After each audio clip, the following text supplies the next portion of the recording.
Hello mga Katrex, meron po akong i-share sa inyo na isang konting idea. Malaking tulong po itong mga ganito mga Katrex. Hindi po ito kamahalan, mura lang po ito. May mga mahal nito pero ito lang yung pinili ko kasi mura to. Saka halos parehas lang sila. Saka hindi masyado ito branded.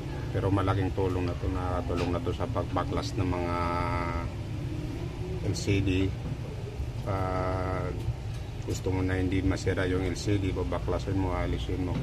Kadalasan na nagagamit ko po ito sa mga water damage, mga cellphone na nabasa. Pag aalisin mo yung LCD para hindi masira. Kasi yung mga water damage ko muna nang nasisira yung mga LCD mga Katrex. Ito po siya. Ayan, idiin mo siya, inon mo siya.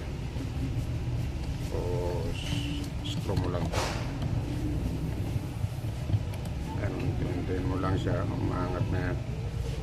Ito mga tricks. Malaking tulong po yung ganito sa mga technician. Yan.